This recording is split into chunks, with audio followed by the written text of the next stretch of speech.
الله الرحمن الرحيم فمن حاجك فيه من بعد ما جاءك من العلم فقل تعالوا ندعو أبناءنا وأبناءكم ونساءنا ونساءكم وأنفسنا وأنفسكم ثم نبتهل فنجعل لعنة الله على الكاذبين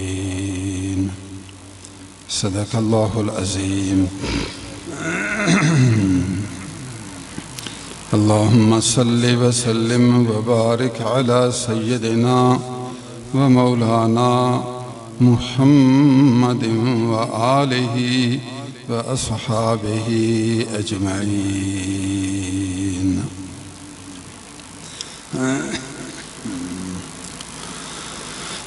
الله سبحان الله العظيم وبحمده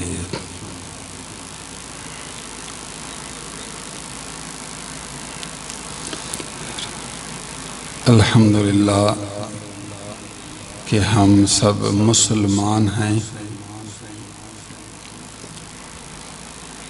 مسلمان ہونے کے بعد پھر ہمارا ایک اور نام ہے، اس کا نام ہے اہل سنت والجماعت۔ اس کا مطلب یہ ہے اہل سنت، سنت رسول اللہ، ہم نبی صلی اللہ علیہ وسلم کی سنت پر عمل کرنے والے ہیں، ہم حضور صلی اللہ علیہ وسلم کے طریقے پر چلنے والے ہیں۔ والجماعہ، جماعت سے مراد صحابہ کی جماعت ہے، جو صحابہ کرام کا طریقہ ہے وہی ہمارا طریقہ ہے۔ ہمارا طریقہ وہ ہے جو رسول اللہ اور صحابہ کرام کا طریقہ ہے۔ اہل سنت والجماعت کا یہی مطلب ہے، سنت رسول اللہ والے اور صحابہ کے طریقہ والے۔ سب کہتے ہیں کہ یہ نبی کے طریقے پر چلو، صحابہ کرام کے طریقے پر چلو۔ ہمارے نبی نے بھی یہ فرمایا علیکم بسنتی و سنت الخلفاء الراشدین، میرے طریقے کو لازم پکڑو اور میرے خلفاء راشدین کے طریقے کو لازم پکڑو۔ تو سنت رسول اللہ و سنت صحابہ، یہ ہے حق کا راستہ۔ ہم دعویٰ کرتے ہیں کہ ہم زندگی میں عقائد ہوں یا اعمال ہوں، نبی صلی اللہ علیہ وسلم کے طریقہ مبارک کو اپناتے ہیں اور صحابہ کرام کے طریقے کو۔ تاکہ جو نبی کے طریقے پر عمل نہ کرے یا صحابہ کے طریقے پر عمل نہ کرے وہ گمراہ لوگ ہیں۔ ہم ان جماعت سے نہیں، ہم ان سے بیزار ہیں۔ مسلمان پھر اہل سنت والجماعت، الحمدللہ۔ اہل سنت والجماعت کا مسلک یہ ہے کہ اہل بیت، نبی کے اہل بیت سب حق ہیں اور ان کی محبت امت پر لازم ہے۔ ہم نبی صلی اللہ علیہ وسلم کے اہل بیت سے محبت کرتے ہیں۔ ہم حضرت علی رضی اللہ تعالی عنہ سے محبت کرتے ہیں۔ ہم حضرت سیدنا امام حسن رضی اللہ تعالی عنہ سے محبت کرتے ہیں۔ ہم سیدنا امام حسین رضی اللہ تعالی عنہ سے محبت کرتے ہیں۔ ہم شہداء کربلا سے محبت کرتے ہیں۔ ہم زین العابدین سے محبت کرتے ہیں۔ ہم محمد باقر سے محبت کرتے ہیں۔ ہم جعفر صادق سے محبت کرتے ہیں۔ ہم ان کے بعد جو 12 امام ہیں ان سب سے محبت کرتے ہیں۔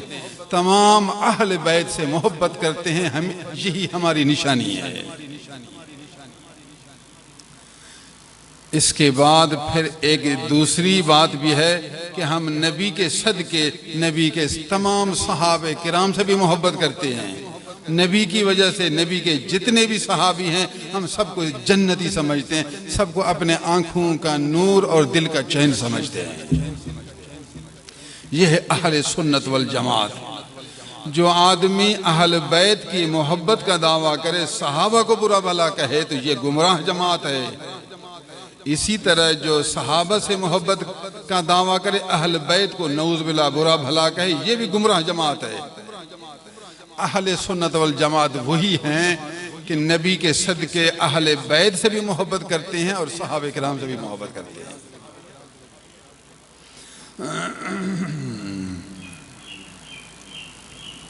اللہ کا شکر ہے کہ اللہ عز و جل نے ہمیں اہل بیت کا بھی عاشق بنایا اور صحابہ کرام کا بھی عاشق بنایا، ہمیں اہل سنت والجماعت بنایا۔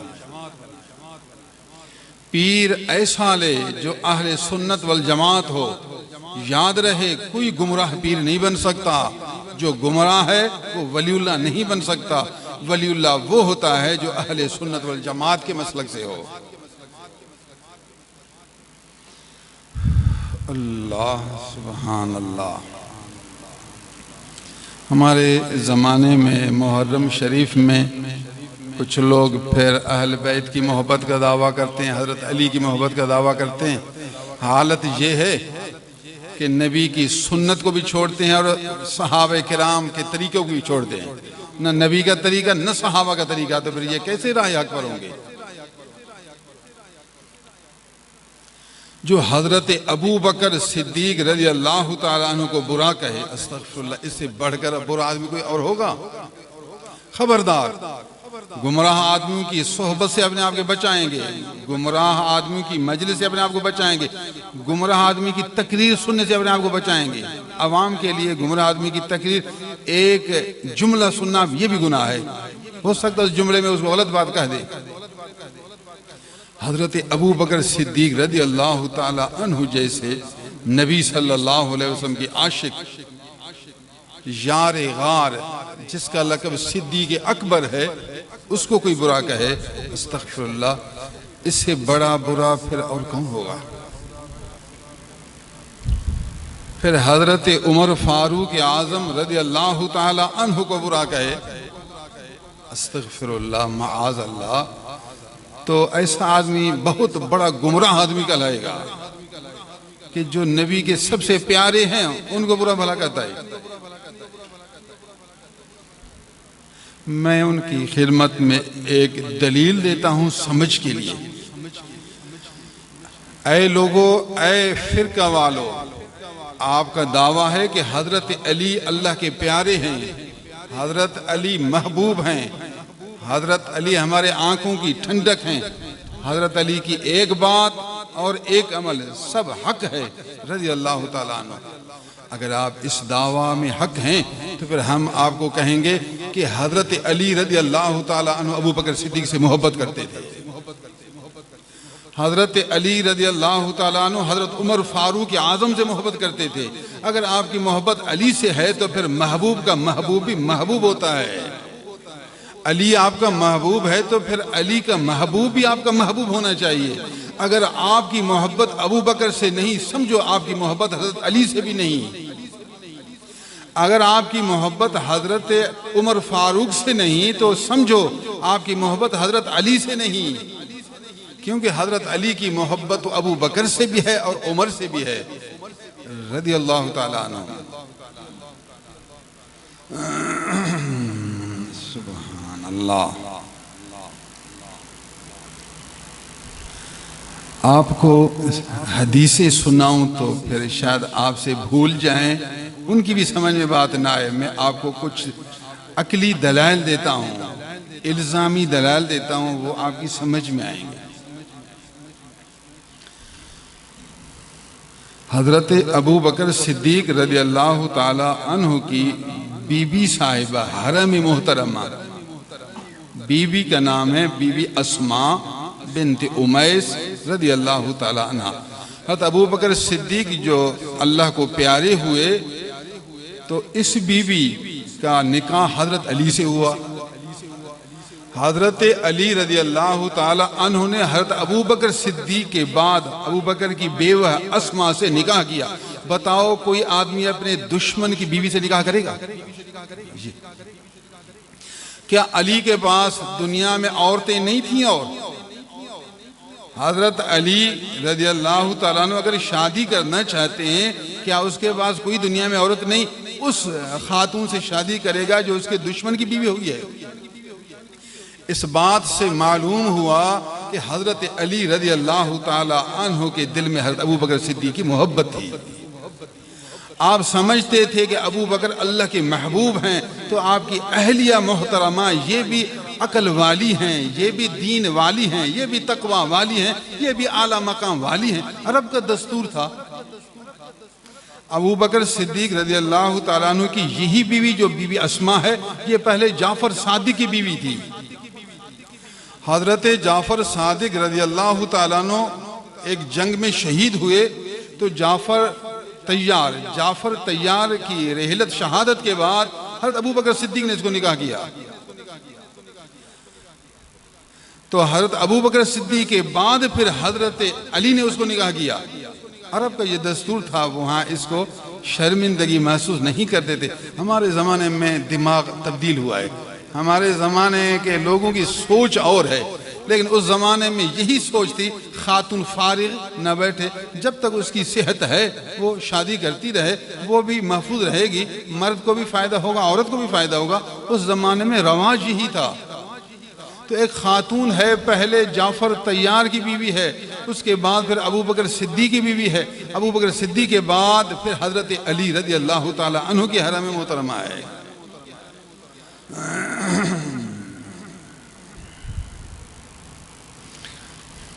حضرت ابو بکر صدیق رضی اللہ تعالی عنہ کا بیٹا ہے، اس کا نام ہے محمد، جو کہ اسماء بنت امیس رضی اللہ تعالی عنہ کے پیٹ سے پیدا ہوئے۔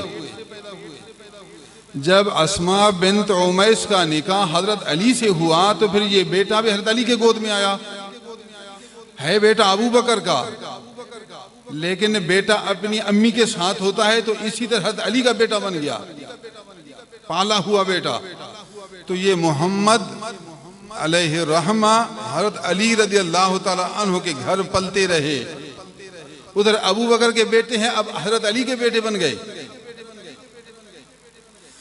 حضرت علی رضی اللہ تعالیٰ عنہ اس بیٹے سے اتنا پیار کرتے تھے جتنا اپنے بیٹوں سے پیار کرتے تھے۔ یہ بھی تو بیوی کا بیٹا ہے اور ادھر حضرت ابو بکر صدیق کا بیٹا ہے، تو اس کو اپنے بچوں کی طرح دیکھتے تھے۔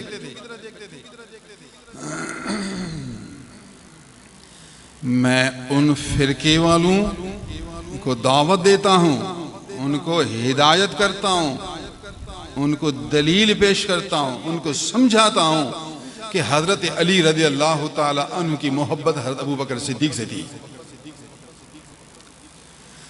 جب علی آپ کے محبوب ہیں تو محبوب کے محبوب بھی محبوب ہوتے ہیں۔ اے رافضی، اے شیعہ حضرات، آپ حضرت علی کے عاشق ہیں تو حضرت علی ابو بکر صدیق سے محبت کرتے ہیں تو محبوب کا محبوب بھی محبوب ہوتا ہے۔ اگر محبوب کے محبوب سے محبت نہیں کرتے تو محبوب کی محبت میں آپ کو کمال نہیں ہے۔ اگر آپ ابو بکر سے محبت کرتے ہیں تو یہ آپ علی کی محبت میں سچے ہیں۔ اگر حضرت ابو بکر صدیق رضی اللہ تعالیٰ سے محبت نہیں کرتے تو حضرت علی کی محبت میں بھی آپ جھوٹے ہیں۔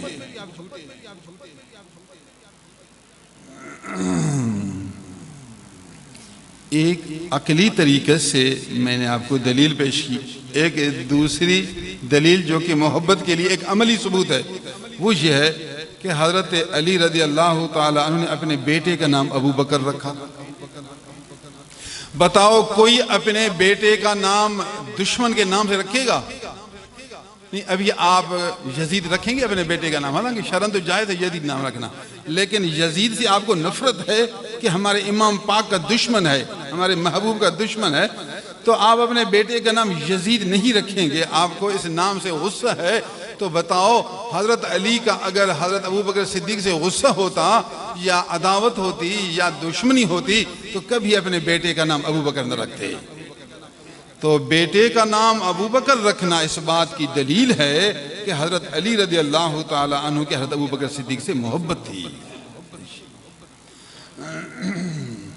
میں آپ لوگوں کو بھی سمجھاتا ہوں، آپ بھی ہوشیار ہو جائیں، ایسا نہ ہو کہ زندگی میں کوئی آئے آپ کو گمراہ کر دے، اپنے جھوٹے دلائل دے کر آپ کو پریشان کر دے۔ سبحان اللہ العظیم و بحمدہ۔ میں نے دو دلیل دی آپ کو حضرت ابو بکر سے محبت کی، وہ بھی عملی طریقے سے۔ اب دوسرا دعویٰ ہے کہ حضرت علی رضی اللہ تعالیٰ عنہ کی حضرت عمر سے محبت ہے۔ جاننا چاہیے کہ حضرت علی کی پہلی بیوی بی بی فاطمہ زہرا بنت رسول اللہ صلی اللہ علیہ وسلم رضی اللہ تعالیٰ عنہ ہیں۔ حضرت علی کی پہلی بیوی بی بی فاطمہ زہرا ہیں۔ بی بی فاطمہ سے حضرت علی کو 5 اولاد پیدا ہوئی، 5 اولاد، جس میں بیٹے 3 بیٹیاں 2، حسن، حسین، محسن، یہ 3 بیٹے ہیں۔ حضرت علی رضی اللہ تعالیٰ عنہ کو بی بی فاطمہ سے، حضور کی صاحبزادی فاطمہ رضی اللہ تعالیٰ عنہ سے 5 بچے پیدا ہوئے، 3 بیٹے اور 2 بیٹیاں۔ 3 بیٹے حسن، حسین، محسن رضی اللہ تعالیٰ عنہم، اور 2 بیٹیاں بی بی زینب اور ام کلثوم رضی اللہ تعالیٰ عنہما۔ بی بی زینب حضرت علی کی صاحبزادی ہے، بیٹی ہے، جو کہ بی بی فاطمہ کے پیٹ سے ہے۔ نمبر 2 بی بی ام کلثوم رضی اللہ تعالیٰ عنہ حضرت علی کی صاحبزادی بیٹی ہے، بی بی فاطمہ رضی اللہ تعالیٰ عنہ کے بطن مبارک سے۔ تو 2 بیٹیاں علی کی ہیں بی بی فاطمہ سے، اور حضرت علی رضی اللہ تعالی عنہ نے اپنی بیٹی ام کلثوم کا نکاح حضرت عمر سے کیا۔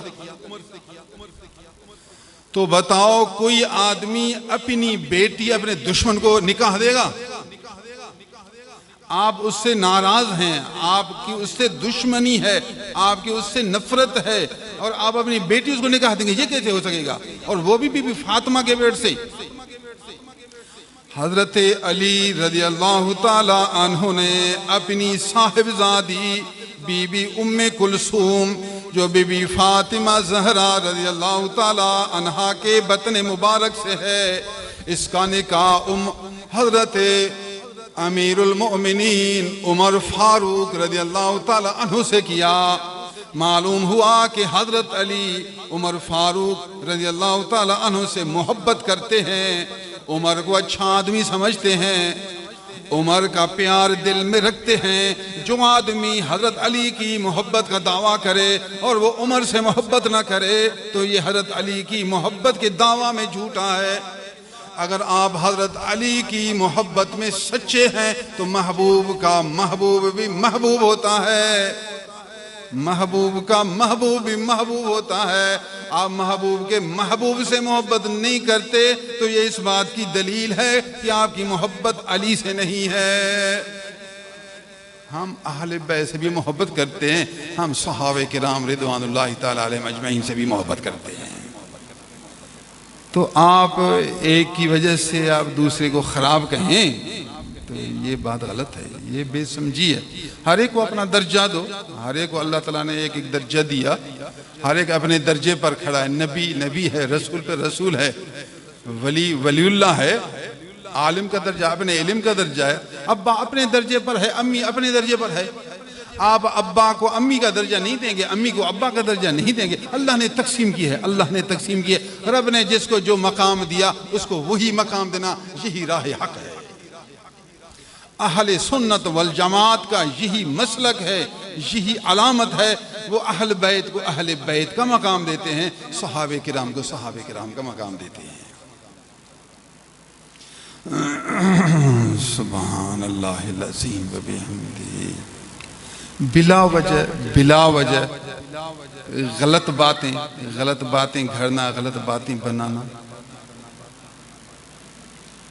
شیعہ لوگ بھی پھر عجیب ہوتے ہیں، پھر اپنی طرف سے پھر جھوٹ بناتے ہیں، اپنی طرف سے، جبکہ دلائل سب کبھی موجود ہوتے ہیں پھر بھی جھوٹ بناتے ہیں۔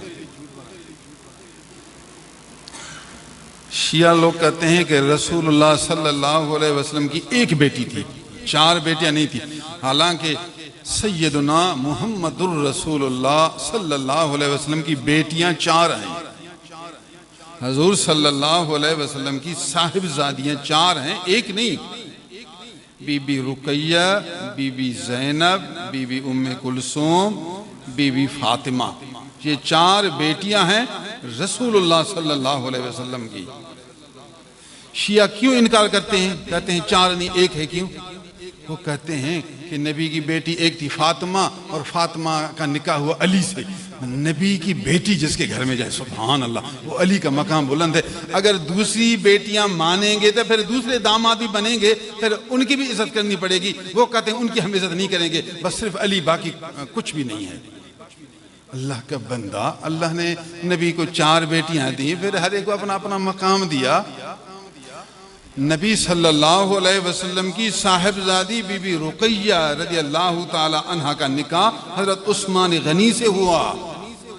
حضرت عثمان بھی رسول اللہ کے داماد ہیں، حضرت علی بھی داماد ہیں، تو عثمان غنی بھی داماد ہیں۔ علی کو داماد مانتے ہیں اور عثمان کو داماد نہیں مانتے، پھر کہتے یہ ہے کہ نبی کی بیٹیاں بھی نہیں ہیں۔ استغفر اللہ۔ تمام کتابیں بھری پڑی ہیں، دلائل سورج کی طرح روشن ہیں، پھر بھی اپنے خواہش کے موافق اپنے مقصد کو مضبوط کرنے کے لیے جھوٹ بنا دو۔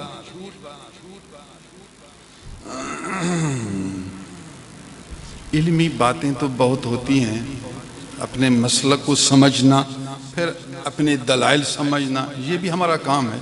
یہ بھی ہم اپنے دوستوں کو سمجھاتے ہیں تاکہ دوست علم رکھیں، ان کے پاس سمجھ ہو۔ ایسا نہ ہو کہ ایک وقت آئے کوئی ان کو غلط دلائل دے کر دھوکہ دے اور گمراہ کر دے۔ قرآن مجید میں ہے کل ازواجک و بناتک و نساء المؤمنین، اے میرے حبیب اپنی بیویوں کو کہو اور اپنی بیٹیوں کو۔ قرآن میں ہے وہ بناتک، بنت نہیں، بناتی کی جمع ہے، تو قرآن سے ثابت ہوا کہ نبی کی بیٹیاں زیادہ ہیں، ایک نہیں۔ اگر ایک بیٹی ہوتی تو قرآن میں بنت ہوتا، قرآن میں لفظ بنات ہے، بنت واحد، بنتین تثنیہ، بنات جمع۔ قرآن میں جمع کا صیغہ ہے بیٹی کے لیے، پھر بھی یہ کہتے ہیں کہ نبی کی بیٹی ایک تھی۔ بعض شیعہ کہتے ہیں، سب اس طرح نہیں کہتے، اور بعض۔ پھر ادھر حضرت علی رضی اللہ تعالی عنہ نے جو اپنی صاحبزادی عمر فاروق اعظم کو نکاح دیا، پھر وہاں کچھ شیعہ یہ کہتے ہیں کہ یہ حضرت علی کی اپنی بیٹی بی بی فاطمہ والی نہیں تھی، ام کلثوم فاطمہ کے پیٹ سے نہیں تھی، یہ تھی ربیبہ۔ ربیبہ کا مطلب حضرت ابو بکر صدیق کی بیٹی تھی، وہ بی بی اسماء سے، ابو بکر نے اس کا نام ام کلثوم رکھا تھا۔ جب اس کی بیوی حضرت علی کے گھر میں آئی تو محمد بیٹا بھی ادھر آیا، تو ام کلثوم بھی ادھر آئی۔ تو ام کلثوم علی کی بیٹی ہے، لیکن بیوی کی بیٹی، اپنی اصلی بیٹی نہیں، اس کو کہتے ہیں ربیبہ۔ تو یہ ام کلثوم علی کی ربیبہ بیٹی ہے، اصلی بیٹی فاطمہ زہرا رضی اللہ تعالی عنہا کے پیٹ سے بیٹی نہیں ہے۔ بعض شیعہ پھر یہ کہتے ہیں، میں ان کو کہتا ہوں اول تو یہ بات تمہاری غلط ہے، یہ بات غلط ہے، اس کے لیے آپ کے پاس کوئی دلیل نہیں۔ اگر بالفرض ہم مان بھی لیں، آپ کی چلو بات مانتے ہیں جس کو آپ کہتے ہیں، پھر بھی حضرت علی کے گھر میں تو ہے ام کلثوم، علی کی بیوی کی اب بیٹی تو ہے، بظاہر ابا تو علی ہیں، بظاہر سرپرست تو علی ہیں۔ علی کی اگر دشمنی ہے حضرت عمر رضی اللہ تعالیٰ عنہ سے، تو پھر اپنی سرپرستی والی ربیبہ کیوں ان کو دیں گے؟ اپنی بیٹی بھی کوئی نہیں دیتا، اپنا ربیبہ بھی کوئی نہیں دیتا۔ ربیبہ ہی مان لیں، پھر بھی کوئی آدمی اپنی ربیبہ کو، اپنے دشمن کو بیاہ نہیں دیتا۔ ربیبہ دینا بھی محبت کی علامت ہے۔ دشمن کو آدمی 1 روپیہ بھی نہیں دیتا، آپ ربیبہ کی بات کر رہے ہیں۔ اللہ سبحان اللہ العظیم و بحمدہ۔ اللہ کا شکر ہے، اللہ نے ہمیں اہل سنت والجماعت بنایا۔ یہی ہماری پہچان ہے، یہی ہماری نشانی ہے۔ مسلمان ہونے کے بعد ہماری نشانی، ہماری پہچان یہی ہے، اہل سنت والجماعت۔ باقی اور نام صرف تعارف کے لیے، یہ بروہی ہے، یہ سندھی ہے، کوئی بات نہیں، بروہی ہو، سندھی ہو، پنجابی ہو، پشتو ہو، جیسا نسب میں یہ پہچان ہے، تو اسی طرح کوئی حنفی ہے یا شافعی ہے، یہ اس استادوں کے نام ہے، یہ میرے استاد ہیں، ان کو میں مسائل میں اچھا سمجھتا ہوں۔ کوئی حنفی ہو بھی الحمدللہ، کوئی شافعی ہو پھر بھی الحمدللہ، کوئی ہمبلی ہو پھر بھی الحمدللہ، کوئی مالکی ہو پھر بھی الحمدللہ، جیسے کوئی سندھی ہو الحمدللہ، کوئی پنجابی ہو الحمدللہ۔ تھوڑا چہرے میں لہجے میں فرق ہوتا ہے لیکن بڑا فرق نہیں ہوتا۔ ان مسائل کے اعتبار سے یہ نام صرف تعارف ہیں، پہچان ہے، باقی مسلک نہیں۔ ہمارا مسلک اہل سنت والجماعت ہے، باقی مسائل میں یہ صرف تعارف اور پہچان ہے، اس کے علاوہ اور کچھ بھی نہیں۔ طریقے میں پھر اور بہت سے پہچان آتے ہیں جی۔ ایک آدمی پھر سندھی ہے، بھی سندھی میں جی کون سا کہتا ہے ابڑو ہے، بھی کون سا ابڑو کہتا ہے، یہ فلان ابا کے پیٹ سے شیخانہ ہے۔ کئی پھر نام بیچ میں آتے ہیں، یہ سب تعارف ہیں، ان میں کوئی اختلاف نہیں، کوئی جھگڑا نہیں ہوتا۔ تو اسی طرح طریقت میں جی یہ نقشبندیہ ہے، یہ قادریہ ہے، نقشبندی بھی الحمدللہ، قادری بھی الحمدللہ، سہروردی بھی الحمدللہ، چشتی بھی الحمدللہ۔ پھر نقشبندی میں کوئی غفاری ہے، کوئی بخشی ہے، کوئی نوری ہے، کوئی کسی اور نام کا ہے۔ یہ جتنے نام یہ ہے تعارف اور پہچان، اس پہچان میں کوئی اختلاف نہیں ہوتا، کوئی جھگڑا نہیں ہوتا۔ یہ ضروری نہیں ہے، یہ ضروری نہیں، ضروری یہی ہے ہم مسلمان ہیں اور اہل سنت والجماعت ہیں۔ یہ دو نام ہمارے لیے ضروری ہیں، باقی صرف پہچان کے لیے ہیں، صرف ایک دوسرے کو مدد کرنے کے لیے آسانی کا ایک راستہ ہے۔ باقی یہ نام نہ ضروری ہیں، نہ اس نام کا مقابل نام عداوت کا ذریعہ ہے، نہ دشمنی کا ایک راستہ ہے۔ سب حق ہیں، سب پہچان کے طریقے ہیں، تعارف کے نمونے ہیں، جھگڑے کا کوئی طریقہ نہیں ہے۔ سبحان اللہ العظیم و بحمدہ، سبحان اللہ۔ میں نے ابتدائی چند ضروری باتیں آپ کی خدمت میں پیش کی۔ مجھ سے ابھی ایک آدمی نے سوال کیا، صحیح یہ محرم کے دنوں میں سینہ پیٹنا، چہرے پر دھکے مارنا یا ماتم کرنا، اس کے بارے میں شرعی حکم کیا ہے؟ یہ سنت رسول اللہ کیا ہے؟ ہمارے نبی صلی اللہ علیہ وسلم نے ہمیں کیا فرمایا؟ حضور نے فرمایا، بخاری مسلم سب حدیث کی کتابوں میں ہے، چوٹی کی کتابوں میں، جو سینے پر دھکا مارے، چہرے پر دھکا مارے، گریبان پھاڑے، زبان سے بے صبری کے جاہلی لفظ استعمال کرے، وہ میری جماعت سے نہیں۔ نبی صلی اللہ علیہ وسلم نے واضح فرمایا، من ضرب الخدود وشق الجیوب ودعا بدعوى الجاہلیت فلیس منا، رواہ البخاری۔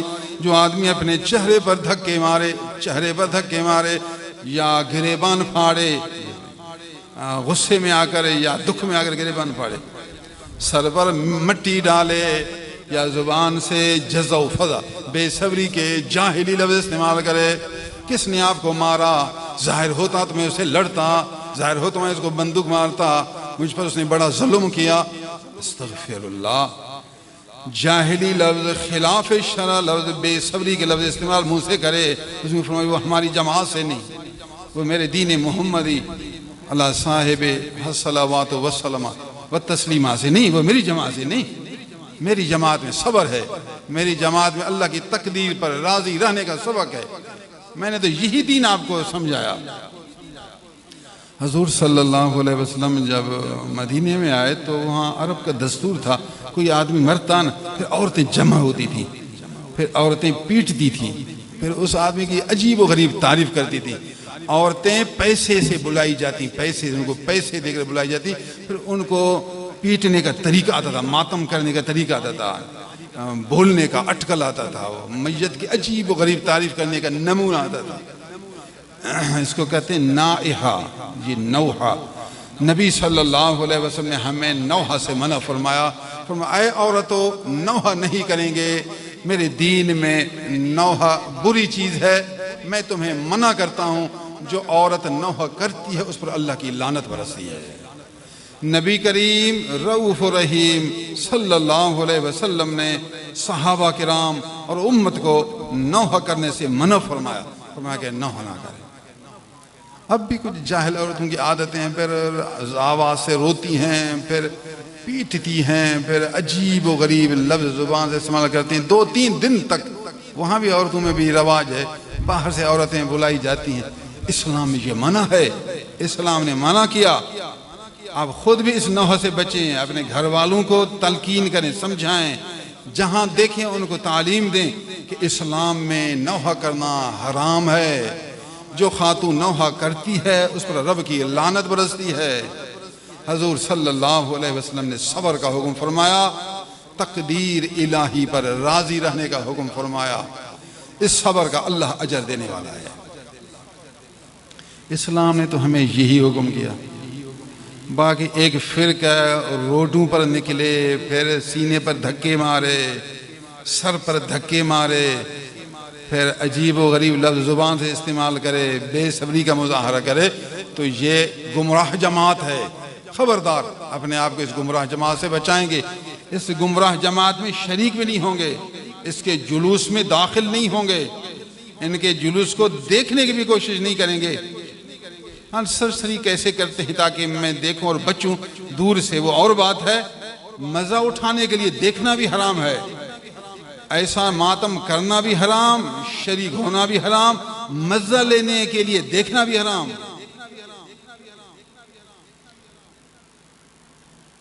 پھر عجیب بات ہے کہ یہ گھوڑا بناتے ہیں، گھوڑے کے اوپر پھر امام حسین رضی اللہ تعالیٰ عنہ کی قبر بناتے ہیں، پھر اس قبر کی زیارت کرتے رہتے ہیں، پھر قبر کو یاد کر کے ماتم کرتے رہتے ہیں۔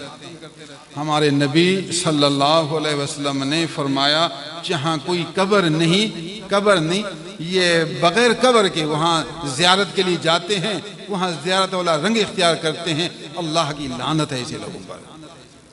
لعن اللہ من زار بلا مزار، او کما قال رسول اللہ صلی اللہ علیہ وسلم۔ مزار نہیں، قبر نہیں، انہوں نے وہاں ایک گدھا دفن کیا یا کسی لکڑی کو دفن کیا، جھوٹی قبر بنائی، وہاں ڈھنگ ایسا اختیار ہے گویا قبر ہے۔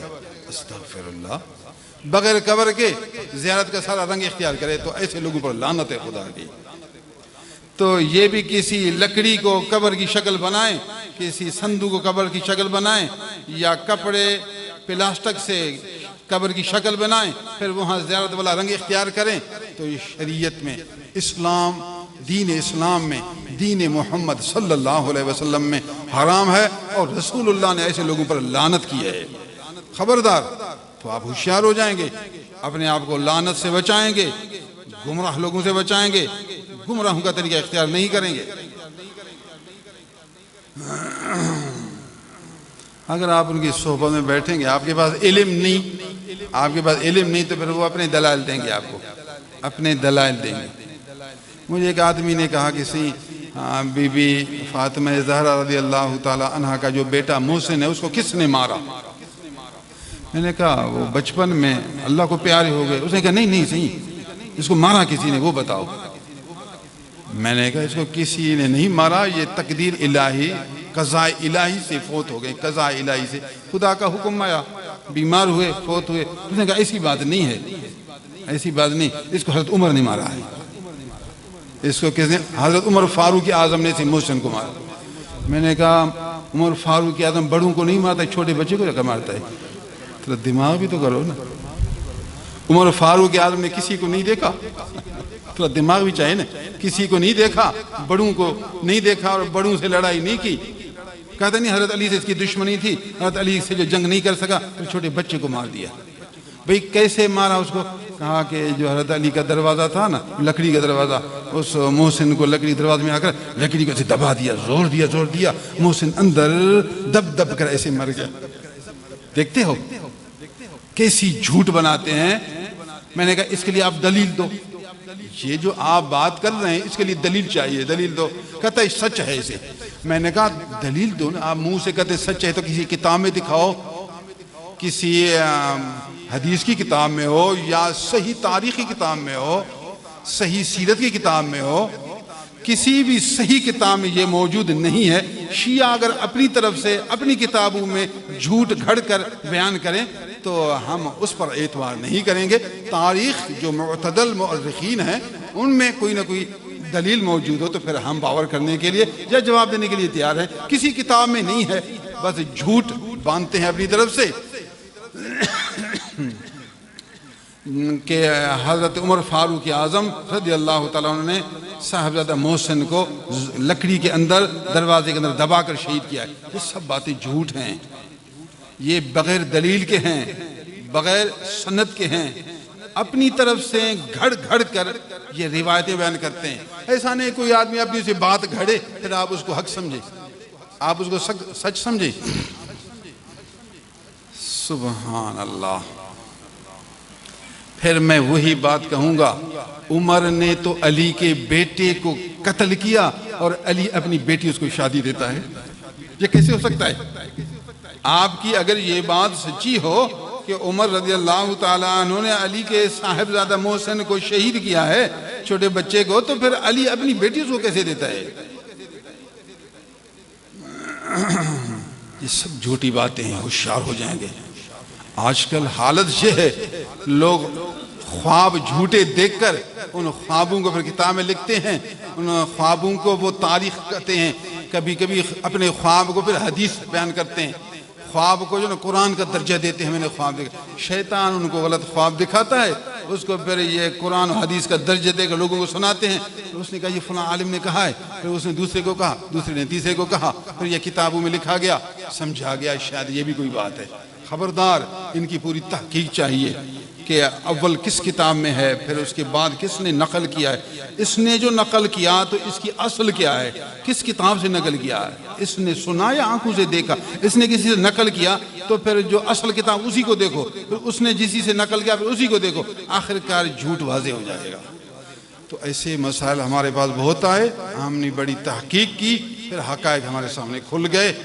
الحمدللہ آج ہم سینہ کشادہ ہو کر آپ کو اہل سنت والجماعت کا مسلک سمجھاتے ہیں اور گمراہ لوگ گمراہ عقائد سے بچانے کی درس دیتے ہیں، سبق دیتے ہیں۔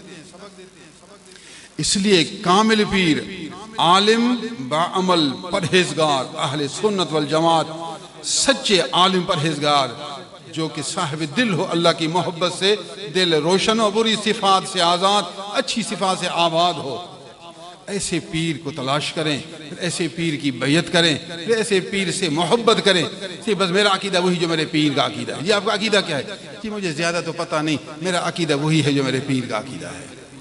میرے پاس دلائل نہیں ہے، اگر آپ چاہتے ہیں چلو میرے پیر کے پاس، میرے پیر کو اللہ نے عالم منشرح صدر بنایا ہے، میرے پیر آپ کو دلائل دیں گے، آپ اس کو لاؤ یہاں، پھر ہم اس کو دلائل دیں گے، آپ آزاد ہو جائیں گے، آپ کا حق ادا ہو گیا۔ آپ ڈٹ جائیں کہ میرے پیر نے یہ مسئلہ سنایا تھا، میرے پیر کا یہ عقیدہ ہے، بات ہی ختم۔ کوئی کبھی پریشانی ہو پیر سے مسئلہ پوچھیں، پھر عملی کوئی بات ہو پیر سے پوچھیں، صفت والی بات ہو اپنے پیر سے پوچھیں، ہر بات اپنے پیر سے پوچھتے جائیں، انشاءاللہ دین میں بھی کامیاب ہو جائیں گے، دنیا میں بھی کامیاب ہو جائیں گے۔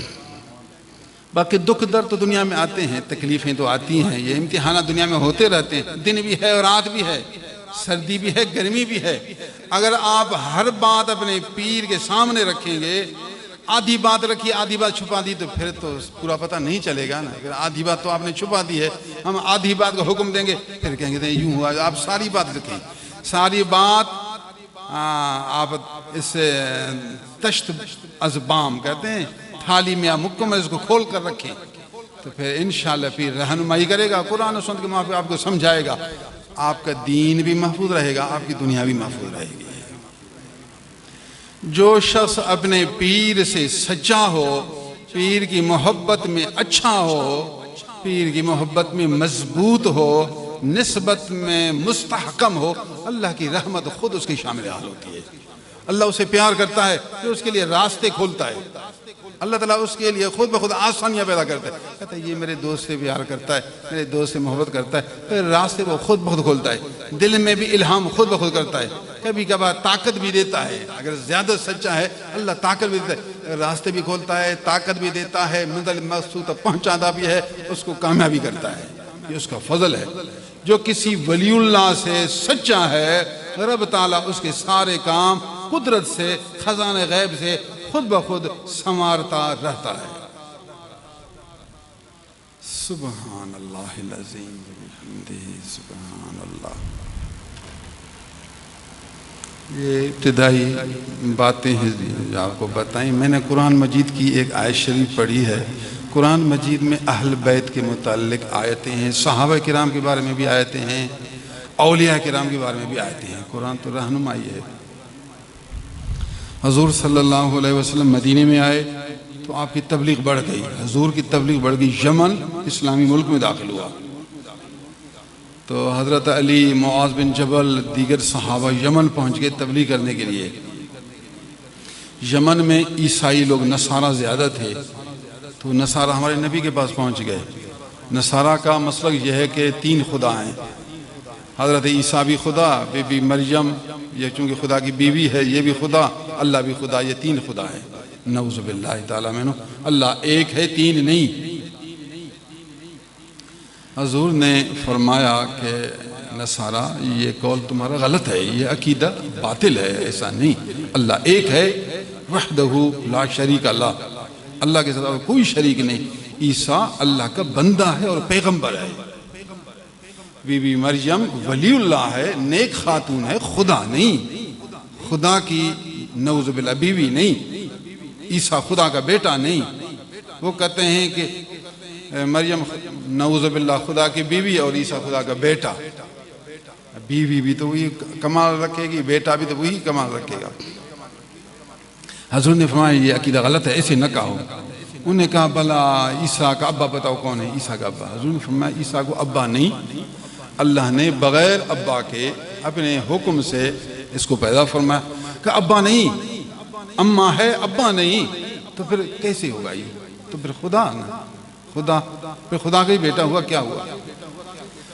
حضور نے فرمایا اگر آپ یہ کہتے ہیں تو پھر بتاؤ آدم علیہ السلام خدا ہے یا نہیں؟ آدم خدا نہیں۔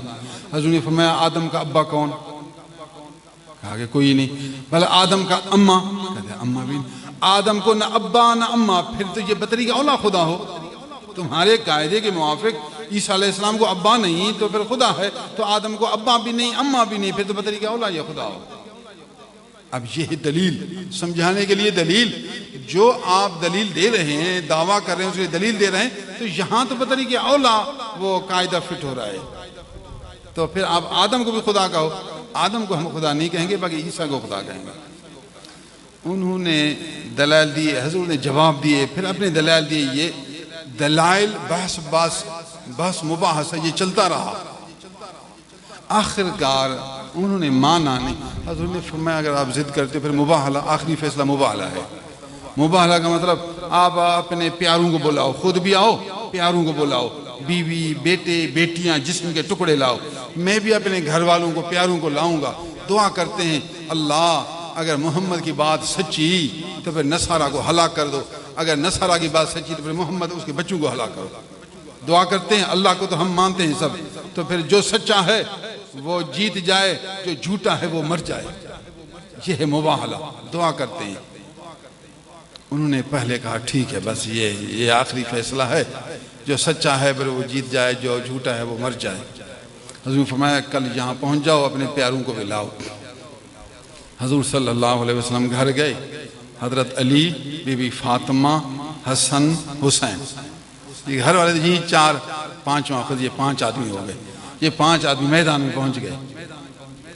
تو نصاروں کا استاد، پیر و مرشد بڑا وہ راستے میں ساتھیوں کو کہہ رہا تھا، لوگوں تمہیں پتہ تو ہے کہ یہ محمد اللہ کے رسول ہیں، جانتے بھی ہو سچا ہے، اور آخر زمان نبی اس کے دلائل بھی سب سے صرف ضد کرتے ہو، حسد کی وجہ سے نہیں مانتے ہو۔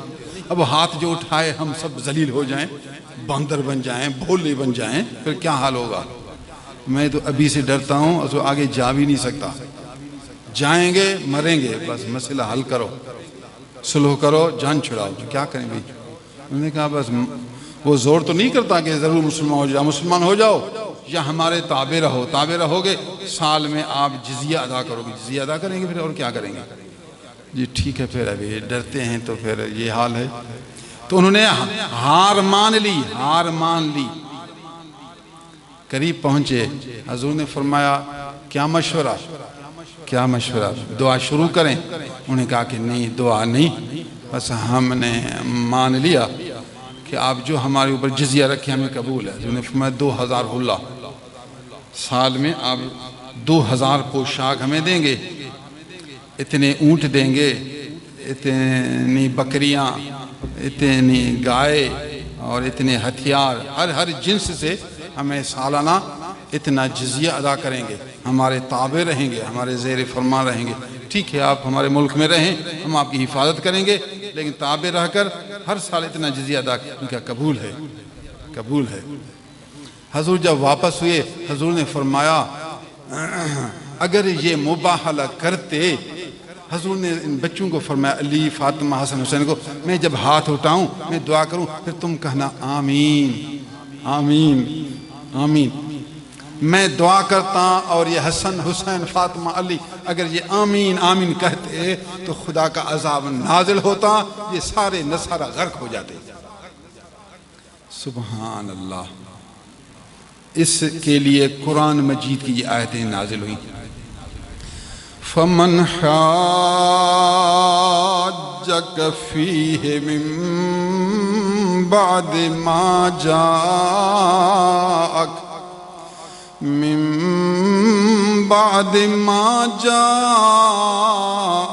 مِنَ الْعِلْمِ فَقُلْ تَعَالَوْا نَدْعُ أَبْنَاءَنَا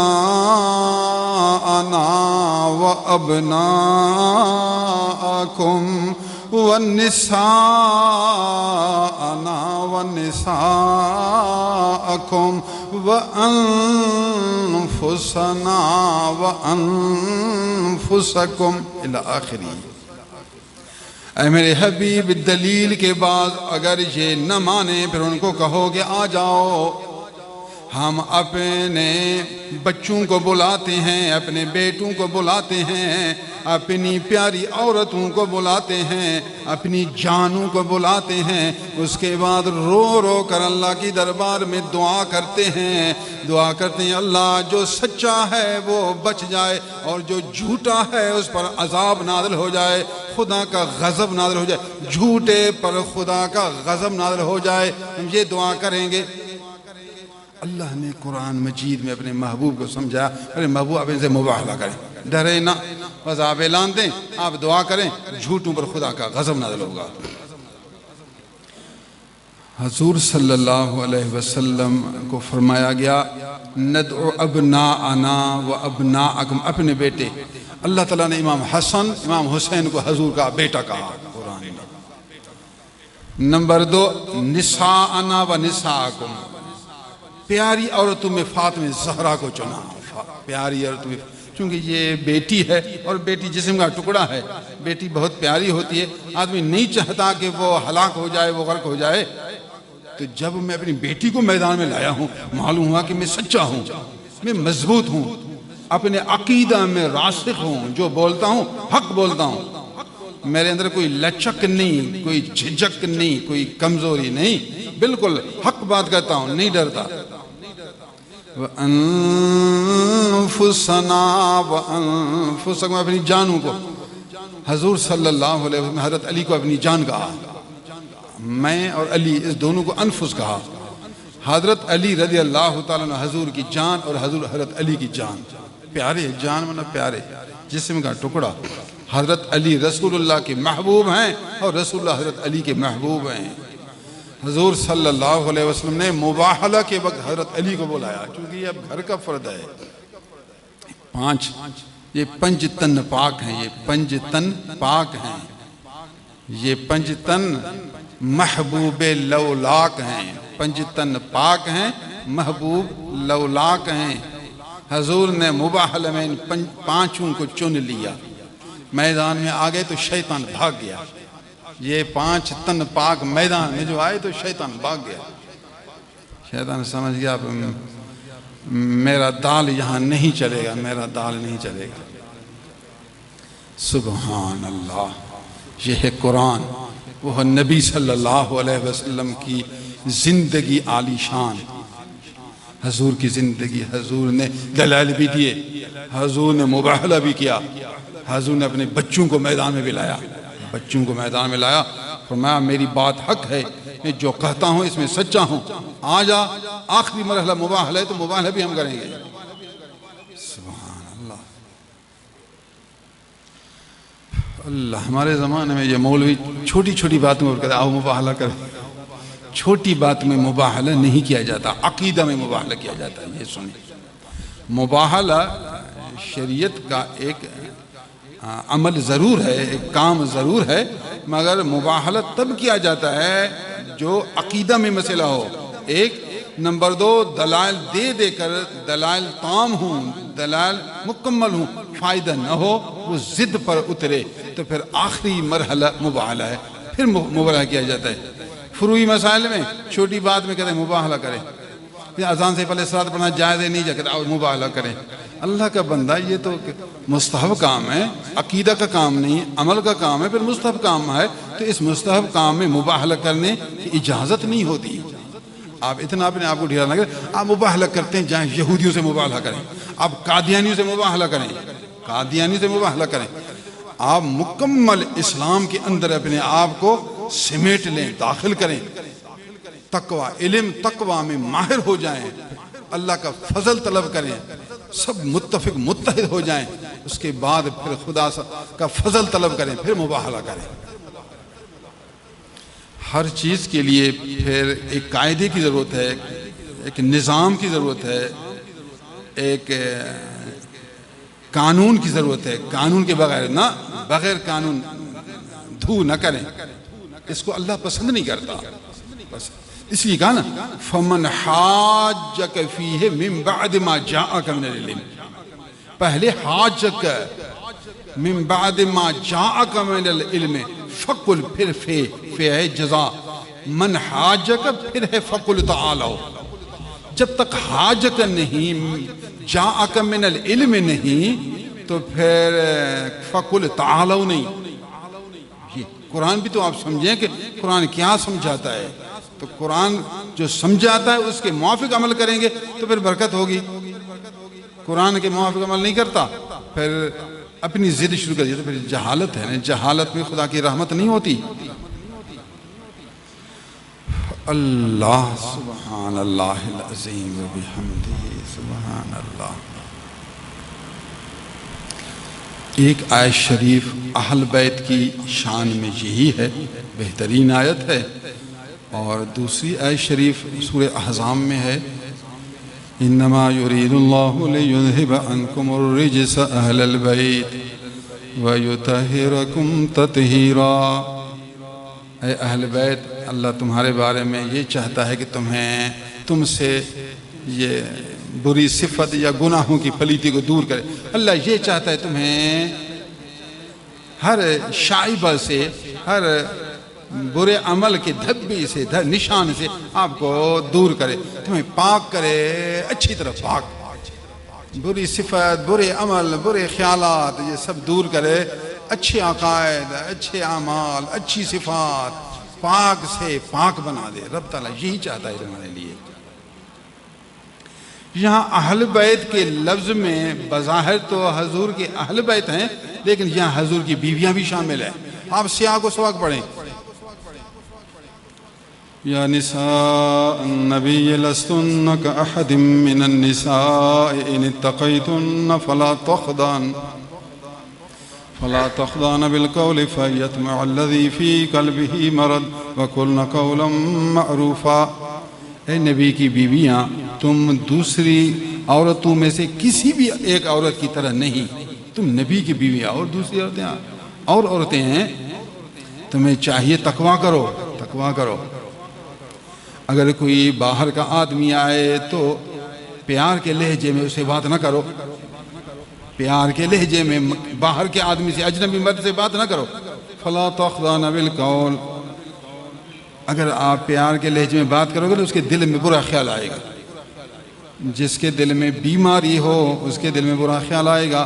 فَيَطْمَعَ الَّذِي فِي قَلْبِهِ مرض، اگر کسی مرد کے دل میں عورت کو دیکھ کر برا خیال آیا تو اس کا اندر بیمار ہے، اس مرد فَيَطْمَعَ الَّذِي فِي قَلْبِهِ مرض، جس کے دل میں بیماری ہے وہ بری لالچ کرے گا، برا خیال کرے گا۔ اے نبی کی بیویاں، آپ زبان کی حفاظت کریں، غیر مرد سے آپ نرم لہجے میں بات نہ کریں۔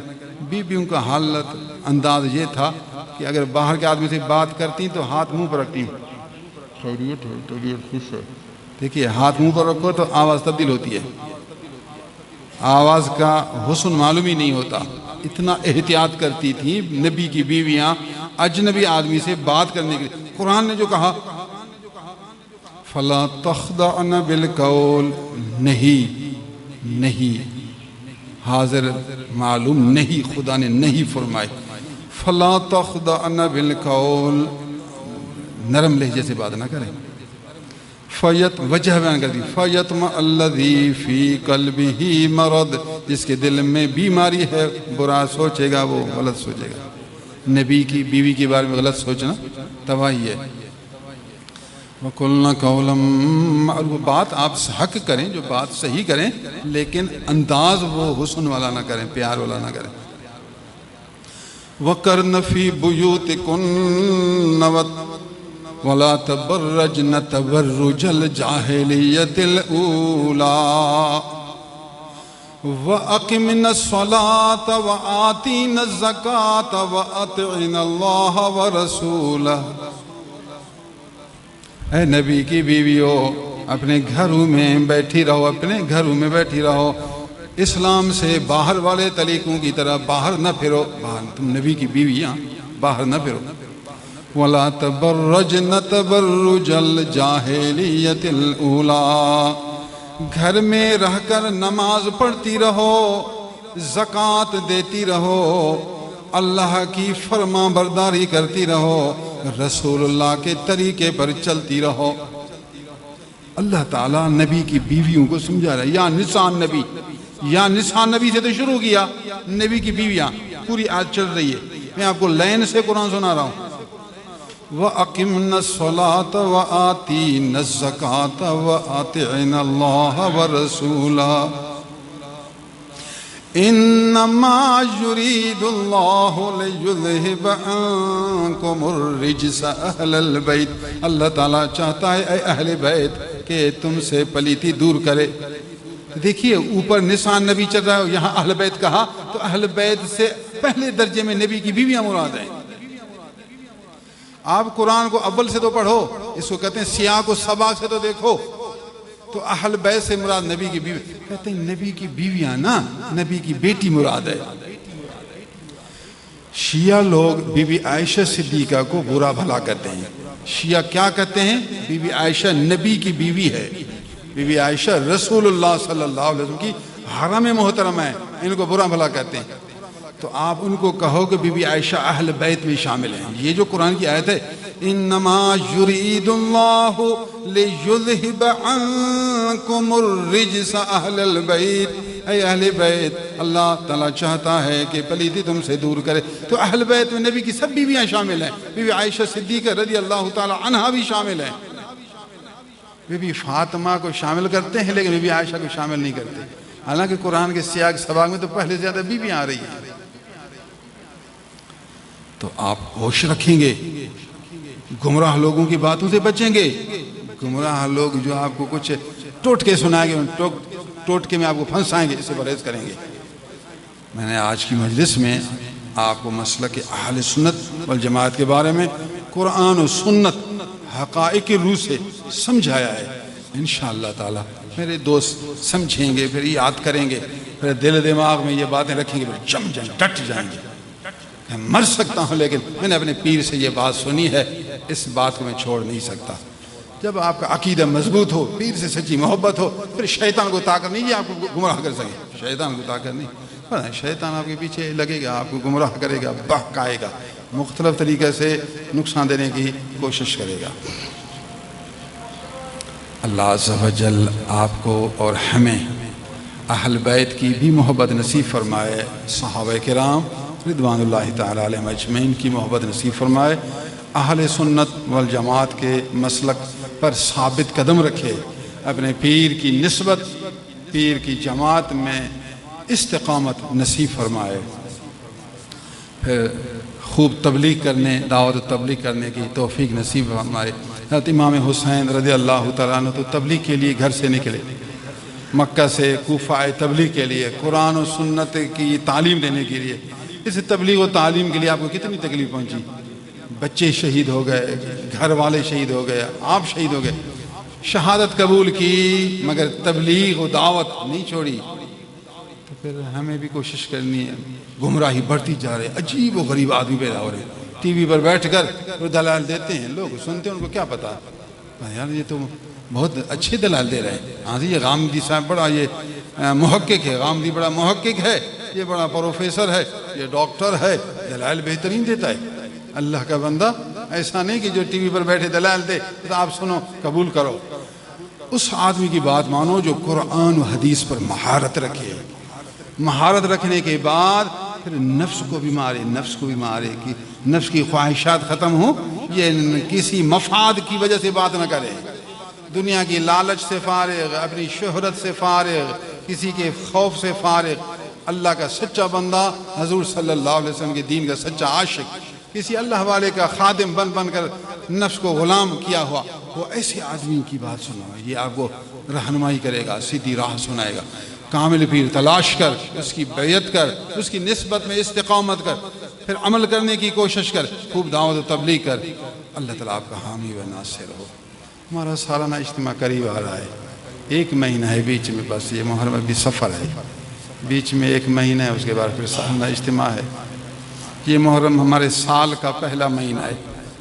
اب 1446 ہو گیا، 45 سے 46 زندگی جا رہی ہے، کچھ پتہ نہیں چلتا. اب 1446 شروع ہو گیا ہے. 1 مہینے کے بعد پھر سالانہ اجتماع آئے گا. سب فقیروں کو حق ہے. میں قرآن دیکھ آپ کو سمجھا رہا ہوں، آپ کو راہ حق سمجھا رہا ہوں. عالم و عمل متقی کی صحبت میں ایک گھڑی بیٹھنا روئے زمین کی بادشاہی سے بڑھ کر ہے.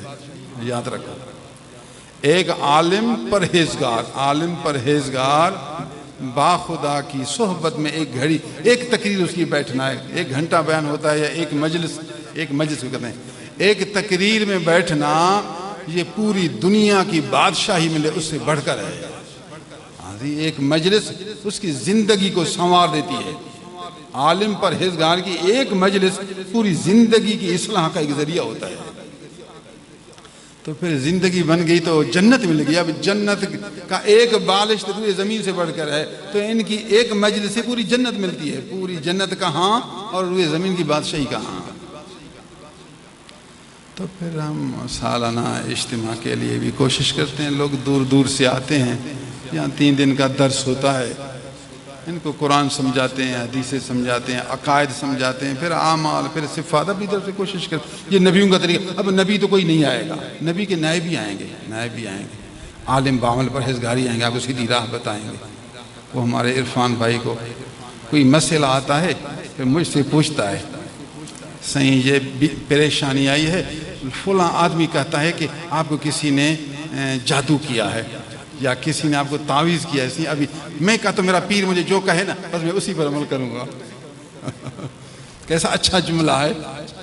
میسیج پھر مجھے کہتا ہے فلاں نے کہا، یا بیوی ہو یا بچہ ہو یا بھائی ہو یا بہن ہو یا رشتہ دار ہو، لوگ باتیں کرتے ہیں. آپ کو جو یہ تکلیف پہنچی ہے نا، یہ ضرور کسی نے آپ کو یا تو جادو کیا ہے، یا تو آپ کو سحر کیا ہے، یا آپ کو بری نظر لگا دی ہے.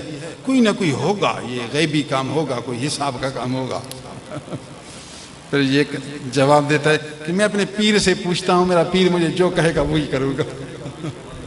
میرا پیر مجھے جو کہے گا وہی کروں گا. فقیر اس جواب میں ڈٹ جا، اس جواب میں ڈٹ جا، اس میں مضبوط ہو جا، مانا اتنا قوی ہو جا. کہو پوری زمین الٹ سکتی ہے، میں اس بات سے اب الٹ نہیں سکتا. بس میرا جو پیر کہے گا نا بس اسی طرح کروں. میری سمجھ میں آئے یا نہ آئے. وہ فقیر جواب یہ ہے، ایسا نہیں کہ کوئی آپ کو جادو کرے، لوگ فارغ نہیں آپ کو جادو کرنے کے لیے. ایسی کوئی بات نہیں جو آپ کو کوئی جن آ کر پھنسائے، ایسی کوئی بات. یہ خدا کی شان ہے. کبھی نفع ہوتا ہے، کبھی نقصان ہوتا ہے، کبھی صحت صحیح ہوتی ہے، کبھی صحت خراب ہوتی ہے، کبھی موٹر سائیکل گر جاتا ہے، کبھی موٹر سائیکل پار پہنچتا ہے. یہ تو خدا کی شان ہے. انسان ایسا تو نہیں کہ ہمیشہ موٹر سائیکل صحیح جائے. کبھی موٹر سائیکل پھسل بھی تو جائے گی. پھسل جائے تو مانا مجھے کسی نے جادو کیا ہے. کہو نہیں، پھسل جائے کہو انا للہ و انا الیہ راجعون.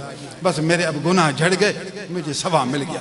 یہ پھسل جو گیا، ہمارے نبی نے فرمایا اگر تمہیں راستے میں کانٹا چبھ جائے کہو انا للہ و انا الیہ راجعون. تمہارے گناہ جھڑ جائیں گے، تمہاری نیکیاں بڑھ جائیں گی.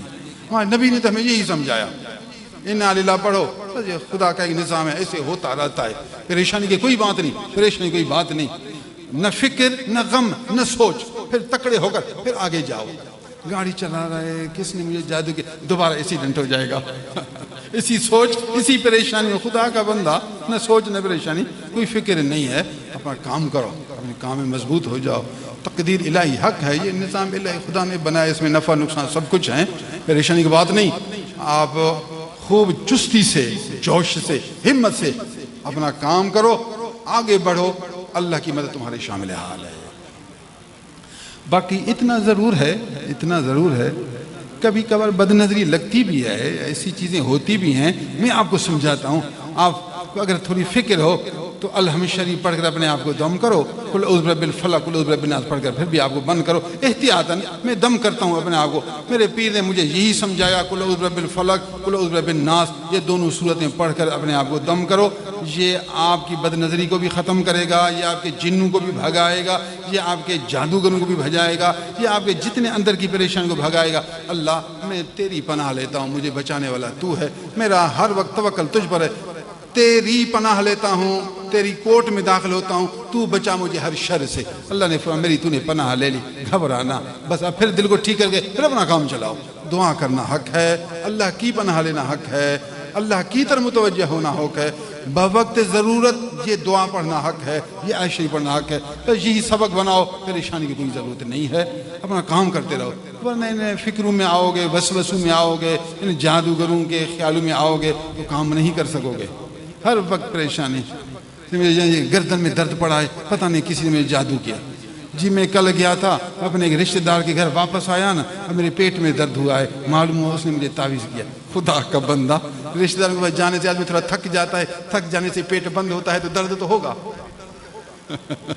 کہتا ہے نہیں، وہ رشتہ دار کے پاس گیا نا، وہ میرا دشمن ہے، ویسے مجھے پسند نہیں کرتا، اس نے مجھے کچھ کیا ہوگا، پانی میں کچھ کھلایا ہوگا، پانی میں پلایا ہوگا، اس لیے میرے پیٹ میں درد ہے۔ خدا کا یہ سوچ ختم کر، او فقیر یہ سوچ ختم کر، یہ فکر ختم کر، اللہ روزی کما، خوب محنت کر، اللہ اللہ کر، ہاتھ کار کی طرف کار، خوب کام کرتے رہو، دل یار کی طرف، باقی سب سے آزاد ہو جا، فکر ختم کر۔ تو قرآن والا ہے، حدیث والا ہے، رسول اللہ صلی اللہ علیہ وسلم کے طریقے والا ہے، کامل پیر کے درس والا ہے، تجھے کیا پریشانی ہے، تجھے کیا فکر ہے؟ ہمارا سالانہ اجتماع ہے، ہم سالانہ اجتماع میں یہ دوستوں کو سبق دیتے رہتے ہیں، سمجھاتے رہتے ہیں، آپ کا سبق تازہ کرتے ہیں، آپ کو مضبوط کرتے ہیں، پھر نبی کے اسے طریقے کو عام کرتے ہیں۔ قیامت تک نبی کے نائب آئیں گے، اللہ والے آئیں گے، لوگوں کو سبق دیتے رہیں گے، سمجھاتے رہیں گے۔ اللہ ہمارے سالانہ اجتماع کو کامیاب کرے۔ آپ سب دعا بھی کریں، تبلیغ بھی کرتے رہیں۔ ہر فقیر پر لازم ہے جانی مدد کرنا، مالی مدد کرنا، زبانی مدد کرنا، تبلیغی مدد کرنا۔ صحیح میں یہ کام جانتا ہوں، صحیح میرا یہ شعبہ ہے، مجھے یہ طریقہ آتا ہے، اس طریقے سے میں لنگر کی کتنی خدمت کر سکتا ہوں۔ سبحان اللہ، آپ اپنا طریقہ بیان کریں گے، پھر خدمت پیش کریں گے، اللہ بھی راضی، اس کے محبوب بھی راضی، آپ کا دین بھی بہتر، آپ کی دنیا بھی بہتر۔ اللہ آپ کا حامی ہو، آپ کا ناصر ہو، اللہ فقیروں کو کامیاب کرے۔ وہ محمد صادق دیکھو نیا فقیر ہے، شابس اس نے اپنا حال سنایا مجھے، صحیح یہ پریشان ہے، یہ پریشان، میں نے کہا فقیر اب آپ کے لیے یہ صحیح ہے۔ شابس پہلے نقصان والا طریقہ چھوڑا، دوسرا کام شروع کیا، بہتر ہے، یہ بہتر ہے، سوچ سے کام لینا چاہیے۔ ابھی آیا اسے پوچھا، پھر دوسرا کام شروع کیا، اس نے کہا ہاں جی شروع کر لیا۔ فقیر ڈٹ جا، حرص نہ کر، جلد بازی نہ کر، تھوڑا قانون سے ہے نا، بہتر ہے نا، مل رہا ہے، زیادہ تو نقصان میں جا رہا ہوں، زیادہ تو سنبھال نہیں سکتا ہے، تو زیادہ سنبھال نہیں سکتا، سارا جا رہا ہے، اس سے وہ تھوڑا جو مٹھی میں بندے وہ اچھا ہے۔ اللہ ہمارے دوستوں کو خوش رکھے، آباد رکھے۔ میں کبھی رات کو اٹھ کر آپ کے لیے دعائیں کرتا ہوں، کبھی دوپہر دعائیں کرتا ہوں، کبھی گاڑی میں بیٹھ کر دعائیں کرتا ہوں۔ فقیر اپنے گھروں میں بیٹھے، ہم رو رو کر فقیروں کے لیے دعائیں کرتے ہیں، تو اس نسبت کا یہ کتنا بڑا فائدہ ہے۔ آپ نیند میں ہیں اور آپ کے لیے دعائیں جاری ہیں، آپ کو اوپر سے فرشتے رحمتیں ڈالتے رہتے ہیں۔ کوئی روحانی دیکھنے والا دیکھے اس کو کیا ہوگی، پھر رحمت ہے بھئی یہ نیند میں ہے، لیکن اس کا ایک پیر ہے جو اس کے لیے دعائیں کرتا ہے، وہی دعائیں اس کو پہنچ رہی ہیں۔ سبحان اللہ، یہ دیکھو ہمارے اشرف کو بیچارہ، داڑھی سفید ہے پھر بھی ماہانہ اجتماع میں پہنچتا ہے۔ اب یہ آخرت کا توش ہے، یہاں نہ کوئی اعلیٰ قسم کے چاول ہیں، نہ یہاں اعلیٰ قسم کے گوشت ہیں۔ اتنا ضرور ہے اعلیٰ قسم کا درس قرآن ہے، اعلیٰ قسم کا درس حدیث ہے۔ ہم نے اپنے آپ کو قرآن حدیث کے لیے وقف کیا۔ یہ قرآن حدیث کی مٹھاس حاصل کرنے کے لیے آتے ہیں، یہ صرف روٹی کے لیے یہاں نہیں آتے۔ روٹی ملے بھی الحمدللہ، نہ ملے صحیح میں نے اپنے کپڑے میں چنے یہاں باندھ کر ہیں۔ کیا پتہ لنگر میں کھانا نہ ملے، یہ چنے تو ہیں، نفس کو کہوں گا کہ کھانا نہیں ملا کوئی بات، میں تو درس سننے کے لیے جا رہا ہوں، میں تو روح کی خوراک لے کے لیے جا رہا ہوں۔ نفس یہ ہے اتنا تیری روٹی، یہ چنے ہیں، ٹکڑا پھر کھائے ایسے۔ تو بزرگان دین کے زمانے میں لوگ ایسے کرتے تھے، چنے وہاں سے اٹھاتے تھے، پانی کا بوتل بغل میں ڈالتے تھے، چنے اٹھاتے تھے، لنگر میں ملا تو الحمدللہ، نہیں ملا تو چنے تو کھائیں گے۔ یہ ہے سچا مرید بابا طالب مولا۔ شاد رہیں، آباد رہیں۔ مزید آپ کے جتنے مشورے ہیں سالانہ اجتماع کے بارے میں ہمیں دیتے رہیں۔ وآخر دعوانا ان الحمدللہ رب العالمین۔